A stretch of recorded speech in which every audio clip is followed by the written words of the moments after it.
Y'all, it is an absolutely fantastic day. It really is. It's really a gorgeous day here in Charleston. Man, So happy to be here. Yeah, thanks Dawn for joining Sure. Emma and I this month. We are really excited to have you Me here too. as part of this conversation. Just as a reminder, we are going through the 360-degree leader this year. We are learning what it looks like to build influence with those people around us. And we know that building influence is what? Relationships And adding value. Absolutely. So how do we do that? What does that look like? How do I do that with those that I report up to? Mm-hmm. How do I do that with my peers and my teammates, Yes. my friends? Yes, you. And so we've gone through that. And today we're going to start our section on leading down. And so we're going to focus on 3 points today that are certainly going to help you as a leader in the workplace, but also are very relevant to being at home and leading your children. So when your kids are young, they automatically assume that, you have their best interests at heart. Mm-hmm. And we as parents, for the most part, do have their best interests at heart. Okay. I mean, there may be like a selfish hiding the candy bar because we Want to eat it and we don't want them to take it. Oh, yeah. but I mean, that really is for their own good. They Don't need all that They sugar. don't need all that sugar. And it's not their favorite flavor. Yeah, exactly. Somebody's got to eat the chocolate and peanut butter. Yes. Chocolate's nobody's favorite. It's just mommy's. Yeah. Too hot for all that mess. Imagine getting that in the car. I know. Well, we don't let food in our car. Anyway. Yeah. So when our kids are young, they automatically assume that we have their best interests at heart. So when we guide them in certain directions, they're more likely to listen and follow. The older and older they get, because they haven't yet had these life experiences, the more you tell them or ask them or try to lead them in a certain direction, the more they tend to kind of push back on you a little bit. Resistant, yeah. And I think that's why what we're talking about here today is so important, because once you start to build that influence with your child, again, as they're younger, it's not as important. But the older they get, the more important it is to be able for them to look at you and say, I believe that you have my best interests at heart. I trust what you're asking and what you're telling me to do, because you and I have built this solid relationship founded on trust, right? We talked about that before. And because you as a parent have added value to me in ways that I can see, right? Right. Absolutely. So I know you, I love you, I trust you. I trust that you have my best interests at heart. Yep. So the responsibility is on us as a parent to give them a reason to believe that these arbitrary rules that we put in place are for their own good, and that we're not the meanest parents in the world, Right. because we find pleasure in their pain. This one paragraph really stuck out Mhm. before the different sections we were talking about, and I crossed it out on purpose because it starts off saying as a 360-degree leader. So I crossed it out and said as a 360-degree parent. When you lead down, you're doing more than just getting people to do what you want. You're finding out who they are. Mm-hmm. You're helping them to discover and reach their potential. You're showing the way by becoming a model they can follow. To me, that's key. Yeah. Because there's so many things, particularly in this day and age, that you model sometimes without knowing it, and then they end up following because they think that That's the way that's the way it should be. Yeah. You're helping them become part of something bigger than they could do on their own, and you're rewarding them for being contributors on the team. Another deep one. Yeah. I mean, in a household with, it doesn't matter how many children. I mean, one child, you're still a team. Yep. 3, 4, it's still a team. Yep. In short, you're endeavoring to add value to them in any way that you can. Yep. I love that. I wish we all thought about that more. I mean, it made me think, there's no do-overs. Fortunately, I feel like I don't need a do-over with my particular child. However, I know a lot of people that do. Mm-hmm. I think that's so interesting how, like, ideally that ties into, written as in a leadership workbook, but how closely and how perfectly that ties into the role of parenting and in our children. Yeah, absolutely.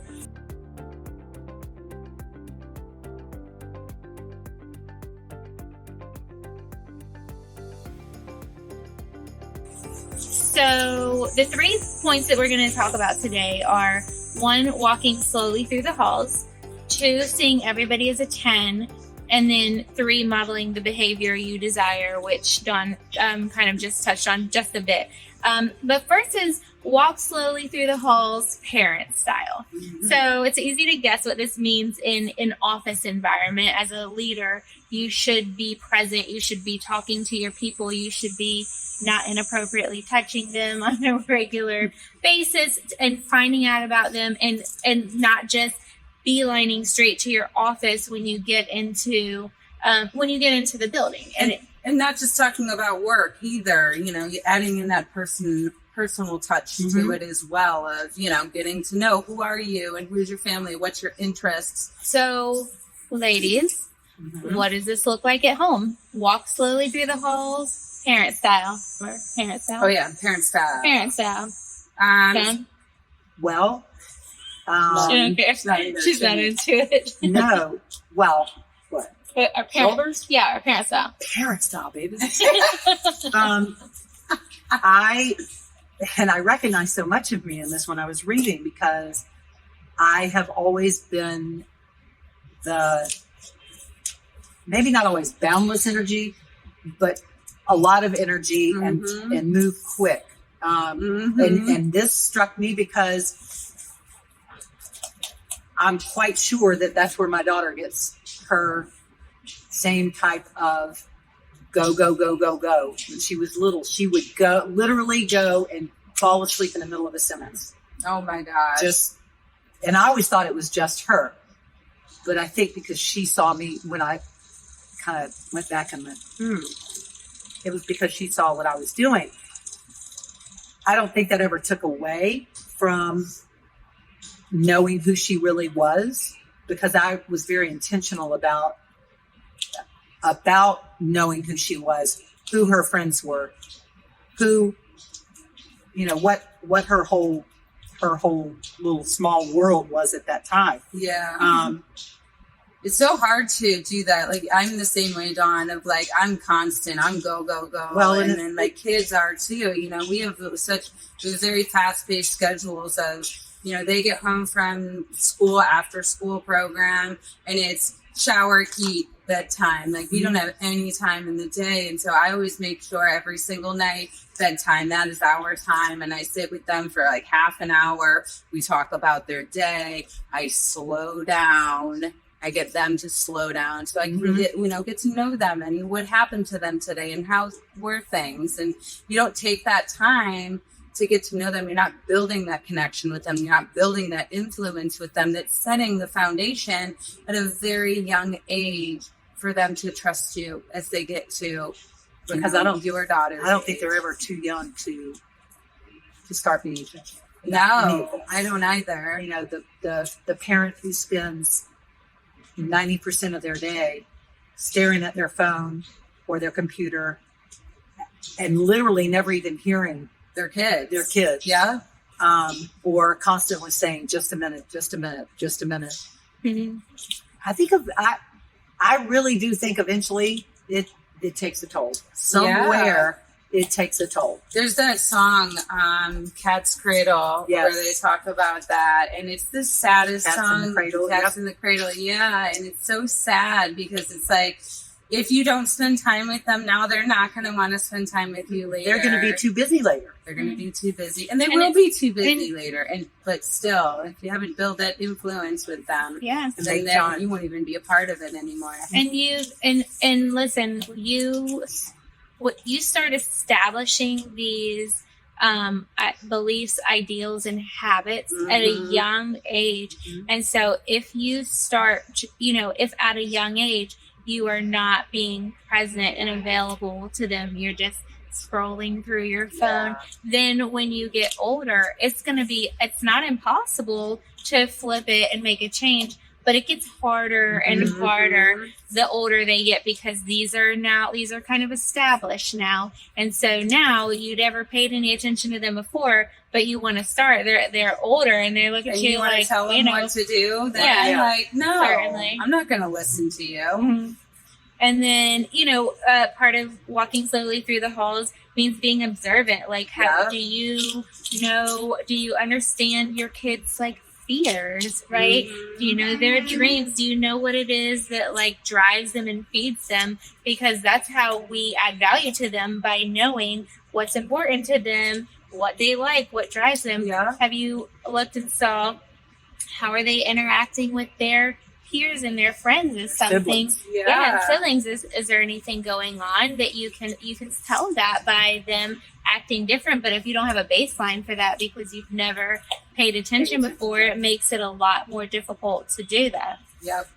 One of the other suggestions of kind of honing your parental leadership skills was paying attention to what they're not saying. I think, with my kids being so young, they haven't figured out fully how to express their feelings, but I know them well enough because I have built that relationship and established that with them.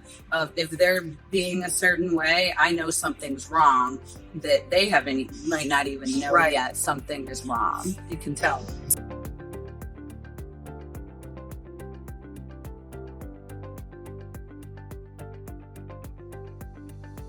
So next on our list is see everyone as a 10.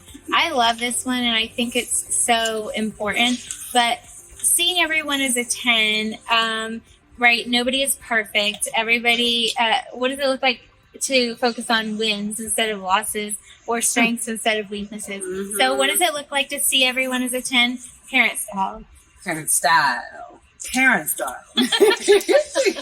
Because your 10 is not going to be my 10. No, everybody's 10 is going to be different. I think that's one of the things you have to pay attention to. And I even do this. I know I'm getting off topic a little bit here, but like even with my husband, of recognizing like his smart is different than my smart, but we're both very intelligent people, even if it comes out differently. And I think you have to look at that with your children too. Of my daughter, Ella, total maniac, lunatic child, really smart, needs a lot of challenge. Otherwise, she gets easily distracted and causes trouble. Whereas like Alistair is like, I'm going to do what I'm supposed to. I'm going to stay along the path. Gets really upset if he, they are on a grading scale of numbers at school every day. Gets really upset if he doesn't get the highest number every day. And Ella would be like, I'm in detention on a daily basis. I'm cool. Like, doesn't matter. Don't break my streak. Exactly. But recognizing that they both have different characteristics that are very strong and makes them both great in different ways. Individualized. Yeah. Comparison between children is probably one of the worst things that a parent can do. Yeah. Because they are they're so unique. And, my 10 is not your 10. Yeah. Even with your two children, your 10, Alistair's 10 is not Ella's 10. As we look at this in parenting, it's so true, right?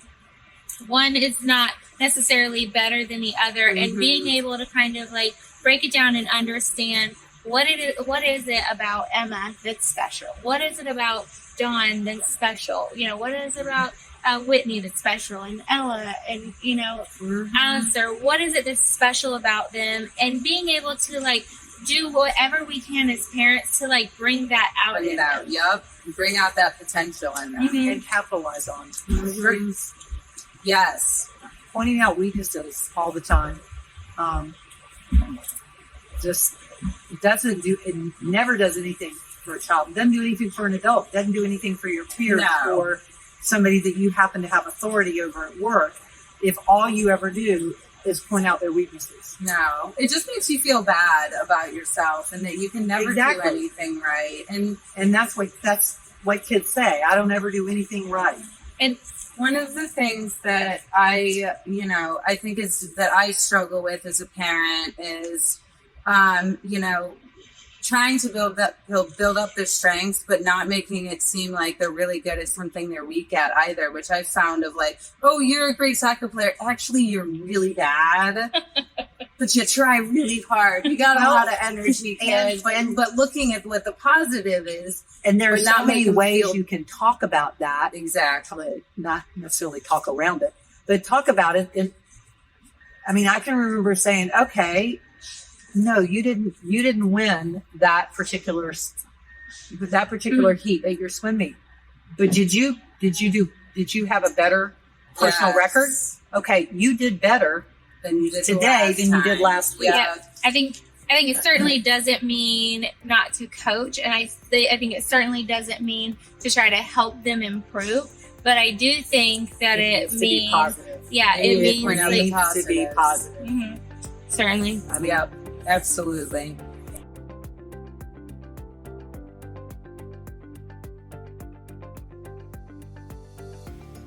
And so, thirdly, we're going to talk about modeling the behavior you desire. Arguably, one of the most important things that we can do as a parent. Oh yeah. Dawn, you said it earlier, but just like leading the way in the office, your children care so much less about what you have to say than what they see you doing. Mm-hmm. So Oh yeah.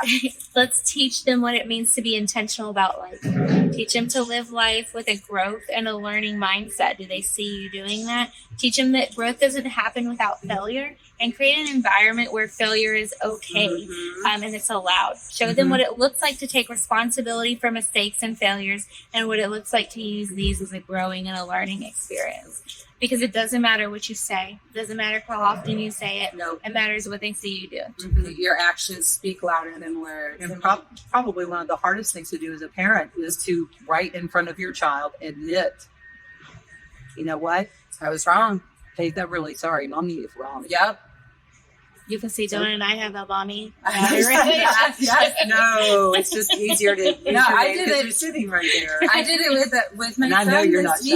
weekend. I was like, I'm really sorry for how I just spoke to you that way. That wasn't right. I was frustrated about something else. I'm sorry that I said that. And like, so he can see like, It's not that hard to say you're sorry. Exactly. And that it's okay to make mistakes. Just Mhm. own up to your mistake and let's move on. And, he's like, it's okay. Thanks for telling me, Mommy, and like, Oh, he's just, yeah, he's a good kid. I have a friend that every time something went poorly for her, she would just act out. She would be angry. She would yell. She would curse. She would just have a bad attitude. Mhm. And now, her daughters are 16 and 18. And when things don't work out for them, That's something exactly doesn't go what their they way, do, huh? that's exactly what they do. And she is just like, can't understand for the life of her. She's taught her kids how to have manners and be respectful, but every time something doesn't go their way, they start cursing and like be angry, have an attitude, and she just doesn't get it. But like, guys, this is They're what our modeling kids the see. behavior. They don't know any different. They Yeah. don't know anything else. They haven't learned. They're little sponges. Sponges. Yeah.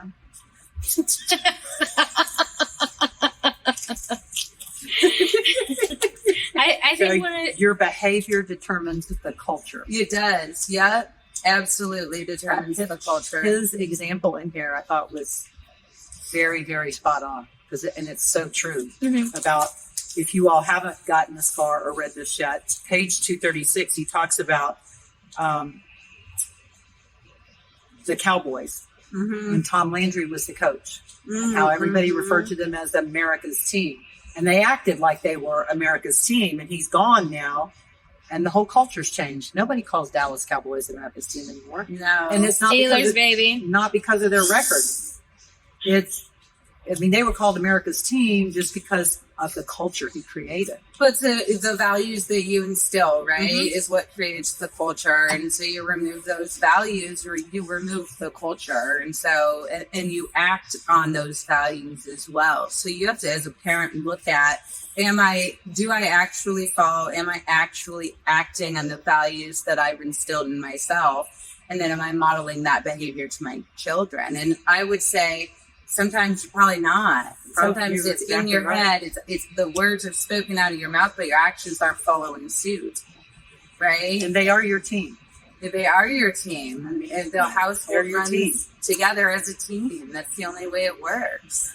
And one of the things that we talked about last year was being intentional with your failure. And I talked a lot about like that we can't grow and learn unless we fail. And have we learned how to take that failure and not internalize it to make excuses, but take that failure and learn from it and say, okay, here's how I can be better. Yeah. And if you guys don't let that be if you guys don't create that environment in your household, then if your kids think that every time I do something wrong, I'm just going to get yelled at, then they're not going to admit when they're wrong. They're not going to admit when they make mistakes. They're going to try to hide it. They're going to try to figure it out on their own. And wouldn't we as parents want to be there to be able to help them through these things? That's our job. That's our goal. And if we don't create that environment, then it's not going to happen. Yeah. And you've got kids going behind your back, sneaking out of the house, making bad decisions and thinking they can't come back from it. So compounding on those bad decisions because they don't have anybody to help them. Well, I think the other side of that is that they won't even try to do anything either, and that's a terrible place to put them in as well. Of never trying to do anything outside of what you know, right? Because you have to continuously try to evolve. But if they're too scared to even try And fail. and learn from their mistakes, then they'll never try. They'll end up in your basement for the rest of your life. So what are you doing? That's the scariest part. So what are you doing as a parent, getting outside of your comfort zone, learning, growing? How are you relating to your failures and using those to move forward and grow? Yep. This is what your kids are learning. I just want you to know they're looking at you every single thing you do. Everything that you do. We are leading our children. So what we do, they do. Yeah. You may think, no, they don't see that. Nope, this is not going to affect them. It does. It does. Yeah. Somewhere down the line. And it might not come for many, many, many, many years when all of a sudden they relate something that lets you know, wow, I either did something really, really positive, or I did something that now I need to probably apologize for. But he also talks about that you see all the results of working on this at the back end. Yes. I can say, having an older child, I do see the results on the back end. Yeah. And I see those results in the way that my child is with her children. That's awesome. That is awesome. That is really cool. That's what you have to look forward to. I know. I can't wait when my kids are in therapy when they're in their 30s and telling me everything I did wrong. No, I think that you do. You try your best when they're young, and you just hope that, that it does return that yield at the end, because you don't know, right? I mean, all you can people do talk is about financial returns on investment. Your children What is are more the important than biggest return on investment of your time and your energy and your energy and your money.